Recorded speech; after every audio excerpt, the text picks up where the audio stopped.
Olá, sejam todos bem-vindos ao meu canal. Eu sou Simone Gantois, esse é o Direito Empresarial do século XXI e a gente vai continuar nosso bate-papo sobre as alterações que a Lei de Falência e Recuperação sofreu pela Lei 14.112 de 2020.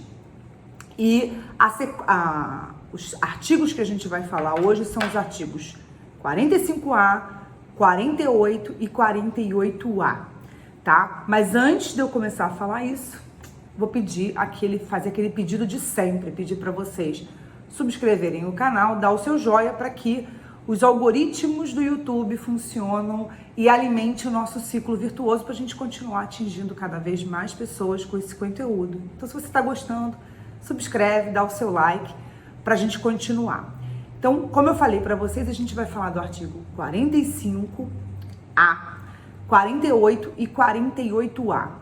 Pela própria nomenclatura A, a gente já vê que o 45A é um artigo novo, o 48A também. E o artigo 48, ele é um artigo que já existia e teve sua redação alterada.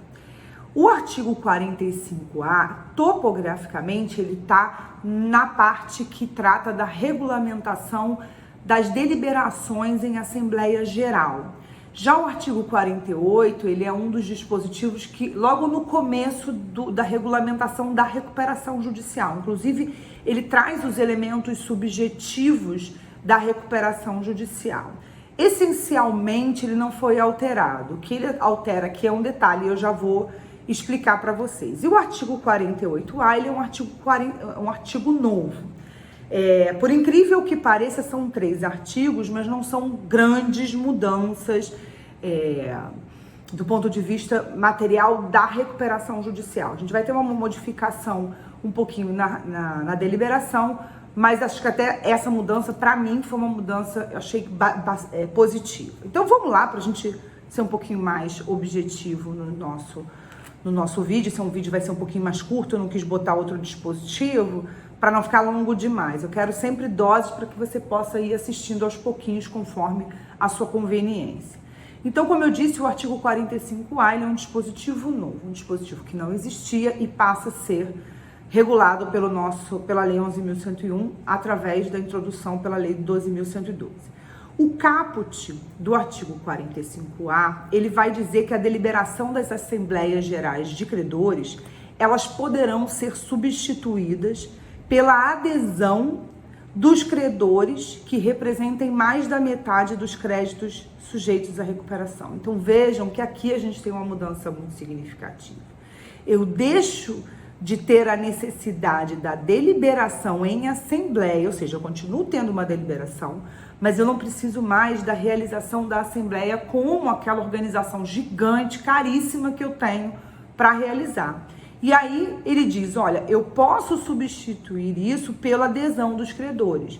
Essa adesão é de quanto? De representação de mais da metade dos créditos sujeitos à recuperação. Então ele me dá um parâmetro, né, o parâmetro quórum, que eu quero dizer, e ele me libera da realização da assembleia, assim, não me libera da deliberação, mas ele me libera da deliberação em assembleia. Só que ele diz pouco, né? Então, os parágrafos que esse dispositivo tem, eles vão complementar o caput.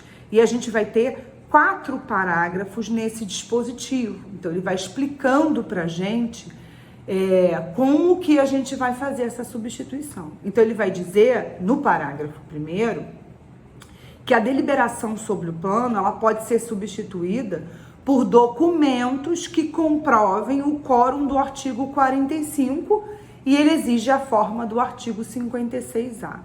O artigo 56A, eu dei uma lida em relação a ele, eu vou tratar dele depois numa outra oportunidade, mas ele não fala grandes coisas que eu precisasse comentar aqui, ou tirasse o sentido, ou precisasse ser complementado pelo sentido. Depois eu falo do artigo 56A. Mas vejam que a deliberação sobre o plano, e é isso que trata o parágrafo 1º, eu vou obedecer um quórum diferente. Então, eu vou poder ter a deliberação substituída por uma adesão, mas essa adesão ela é feita por documento, então ele diz, é documento, e eu quero o quórum do 45. O que é o quórum do 45? É aquele do parágrafo 1º do parágrafo 2º, que separa os créditos em categorias, e algumas categorias votam só por cabeça, ou seja, contam por cada credor, e determinadas categorias de credores votam por quantidade de credor e por volume de crédito. Eu tenho 2 critérios simultâneos, só para lembrar a cabecinha de vocês. Então, isso é o parágrafo 1º. Então, também posso aplicar essa regra para a deliberação do plano de recuperação judicial.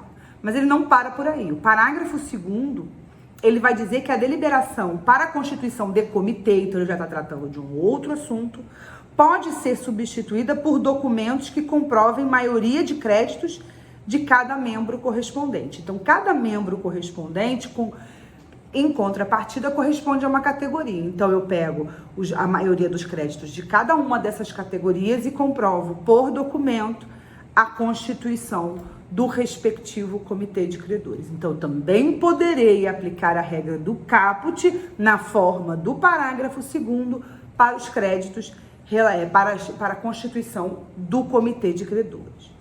O parágrafo 3º, ele também vai tratar da deliberação de uma forma alternativa de alienação do ativo, que é aquela lá do artigo 145, e que tem um quórum especial de 2/3.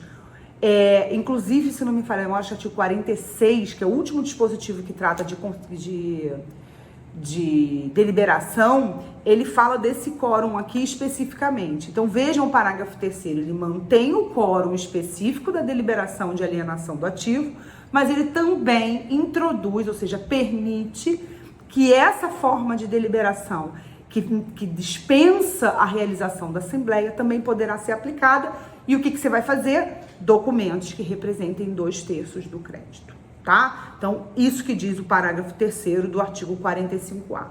O parágrafo 4º, são 4 parágrafos que esse artigo 45A tem. Ele vai dizer que as deliberações que seguem esse formato, elas devem ser fiscalizadas pelo administrador judicial e que vai fazer um parecer sobre essa forma de deliberação quando ela for acontecer dessa maneira, independentemente da concessão ou não do plano de recuperação ou da recuperação judicial.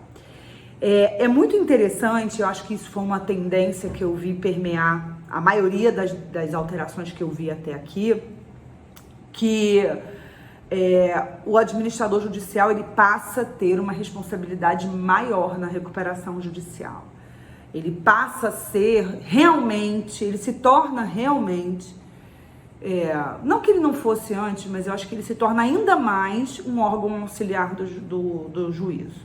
Porque ele vai ter uma série de responsabilidades espalhadas e espaçadas pela lei, que vai fazer com que ele fiscalize realmente o processo falimentar, aliás, recuperacional, e dê esses pareceres, forneça esses pareceres para o juiz. E aqui a gente encontra mais uma regra nesse sentido.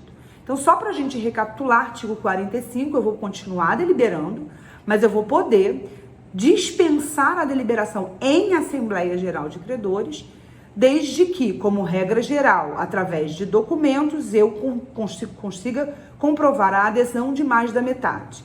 Parágrafo 1º, a mesma regra para o plano, exigindo um quórum elevado, que é o do 45, que é o quórum próprio da recuperação, da concessão do plano. Parágrafo 2º, pode a mesma regra para o comitê de credores, desde que você atenda o quórum da constituição do comitê de credores. Parágrafo 3º, eu posso fazer a mesma coisa para alienação alternativa dos ativos lá do artigo 145, cujo quórum é 2/3. Tá lá.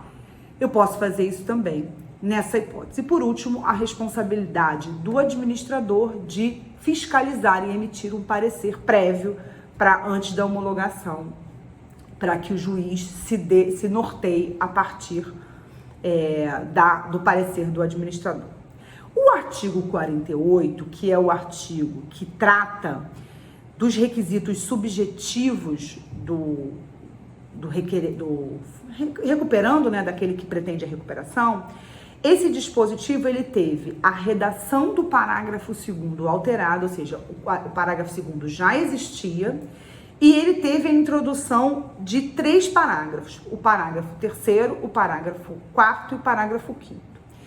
O que altera no parágrafo 2º? O parágrafo 2º ele tratava do produtor rural quando ele era requerente da recuperação judicial e dizia como é que ele comprovava o exercício da atividade. Ele continua tratando a mesma coisa dos 2 anos dele, só que ele vai trazer um novo critério, ele vai modernizar o critério de aferição desses 2 anos, colocando isso por meio da escrituração contábil fiscal, e já vai dar longevidade a esse dispositivo quando ele disser ou por outro meio, outra obrigação legal que o substitua. Ou seja, se amanhã a obrigação legal não for mais escrituração contábil fiscal e for outra, é essa outra que vai substituir, sem que eu tenha necessidade de reformar o parágrafo 2º, como houve nesse caso.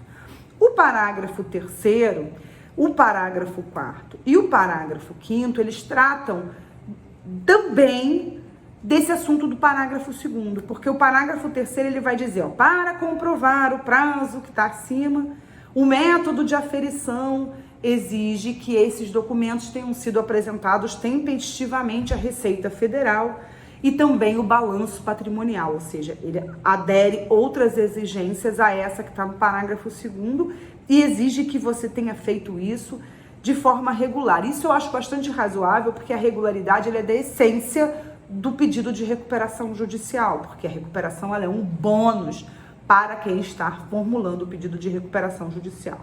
O parágrafo 4º, ele vai criar o livro, vai trazer o livro caixa como um substituto das hipóteses anteriores. Então, se eu não tiver a escrituração, se eu não tiver a entrega do Receita, o livro caixa vai substituir. Então, ele cria um substitutivo. E o parágrafo 5º, ele fala e exige um padrão contábil para que essa escrituração que vai ser oferecida pelo produtor rural seja apresentada. Ou seja, não é qualquer escrituração. Essa escrituração ela tem que seguir o padrão contábil legal e infralegal, porque muita coisa do padrão contábil ele não é específico ele não é específico da cachola do contador. Não, existe uma normativa que todo contador precisa seguir para que a gente tenha uma linguagem contábil semelhante entre todos os contadores. Inclusive, eu queria até aproveitar esse gancho aqui, porque é muito comum que nós advogados, a gente não conheça a contabilidade. Mas quem advoga no empresarial, eu até acho que é uma dica que eu tenho que dar para vocês, tem que saber um pouquinho de contabilidade, tá? Inclusive, essa é uma preocupação tão grande que eu tenho, porque eu quando fiz faculdade, eu tive isso na faculdade, eu tive contabilidade básica no primeiro período de faculdade, e isso não é mais oferecido na faculdade. É claro que a gente sabe que os currículos universitários, eles são muito defasados em relação às demandas de mercado. E é justamente pensando nesse tipo de demanda que eu criei o Direito Empresarial do Século XXI, porque eu tenho a convicção de que a universidade não entrega para você o que você precisa para advogar. Por isso que a gente produz esse tipo de conteúdo para vocês, e é por isso que eu criei o Direito Empresarial do Século XXI, que é o curso que eu tenho, em que eu ofereço um conteúdo gigantesco com a finalidade de aprimorar e dar aos advogados um improve assim, na sua carreira. E uma das coisas que eu me preocupei é trazer elementos de contabilidade, que eu acho que todo advogado, quer dizer, que eu trouxe não, eu vou trazer, porque isso tudo está dentro do projeto. Mas isso é uma preocupação que eu acho que todo advogado deve ter, de que assim, tem outras habilidades que giram em torno da advocacia que você precisa ter para você poder advogar, principalmente quem advoga no consultivo. Mas fechado esse breve e pequeno parênteses, já nos encaminhando para o final desse vídeo, o artigo 48A, ele é um artigo novo, ele foi introduzido pela Lei 14.112, e ele vai dizer que a recuperação judicial, quando ela se der com uma sociedade anônima de capital aberto, a obrigação de formação e funcionamento do Conselho Fiscal torna-se obrigatória enquanto a fase de recuperação judicial estiver se desenvolvendo, e isso vai até durante o período de cumprimento do plano de recuperação judicial. Então, durante todo o processo recuperacional, em se tratando de uma SA de capital aberto, o funcionamento do Conselho Fiscal, ele precisa ser permanente. A gente sabe que o Conselho Fiscal, ele pode, às vezes, ter um funcionamento intermitente na sociedade anônima. Então, aqui ele está dizendo, olha, você pode até ter, mas aqui, quando isso estiver acontecendo, eu quero que ele funcione o tempo todo.